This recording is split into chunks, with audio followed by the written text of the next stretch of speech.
Mr. President. Senator from North Dakota. Mr. President, I'm very pleased to have the opportunity to speak today on the floor of the Senate after my esteemed colleague from the state of Georgia. My colleague is the chairman of the Veterans Affairs Committee, and just want to express my appreciation for his commitment and his work on behalf of all of our great veterans. And like him, I rise today to speak in tribute to our veterans and men and women in uniform and all that we do for them. This weekend at events across the country, we will pay tribute to the fine men and women who have served in our nation's armed forces. Every day, but especially on Veterans Day, we honor these soldiers who have left the comforts of home and family to defend our freedoms and fight for our way of life. Our freedoms have been secured by the sweat and sacrifice of courageous men and women who throughout our history have bravely done what was needed to protect our great nation. We also recognize that those who serve do not serve alone.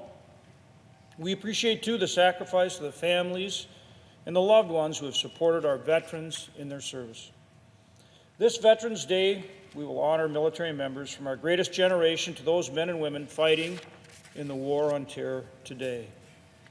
These Americans understand best the words of President Ronald Reagan when he said, quote, "Freedom is never more than one generation away from extinction.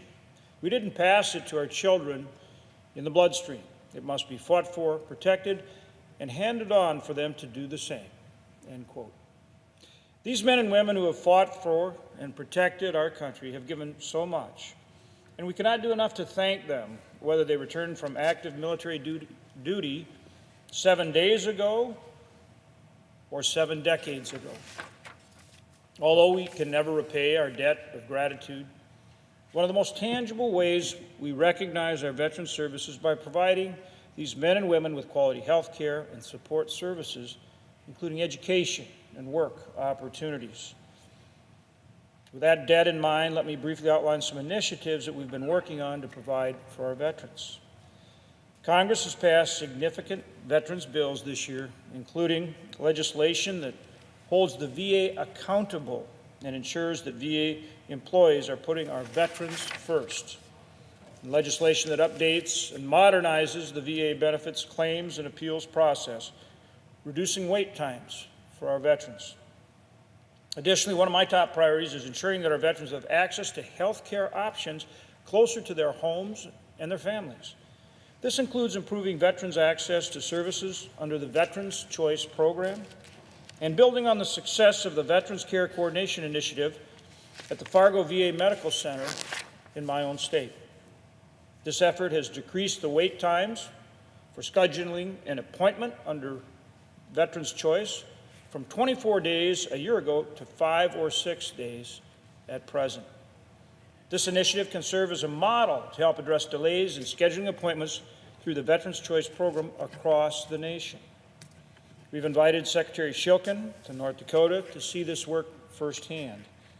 And our Care Coordination Initiative has since been expanded to the VA facility in Helena, Montana as well. And we believe it will be expanded to other locations across the country. We also passed an extension of the Veterans Choice Program earlier this year and secured $2.1 billion in additional funding for the program. This gives us time to work with the VA on the next phase of the program. In addition to Veterans Choice, we are working to improve local access to long-term care for our veterans. We secured a commitment from Secretary Shilkin to work with us on the Veterans Access to Long-Term Care and Health Services Act. We've now introduced this legislation in the Senate, and a companion bill has been introduced in the House of Representatives.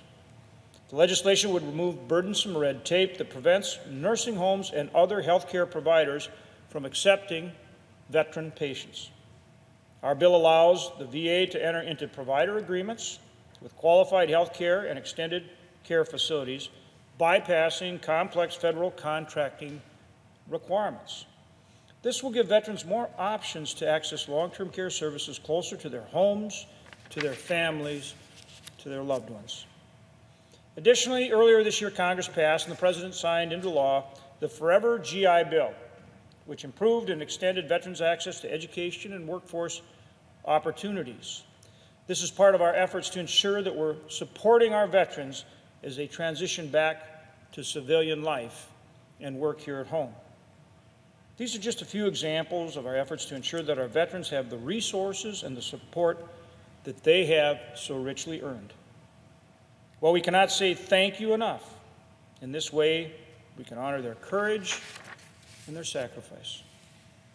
We honor Veterans Day because we have the greatest veterans in the world who have committed themselves to protect our nation and in so doing have transformed this country into the greatest the world has ever known.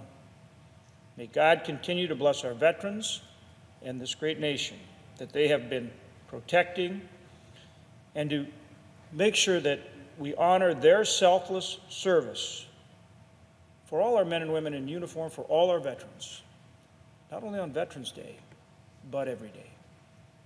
With that, Mr. President, I yield the floor.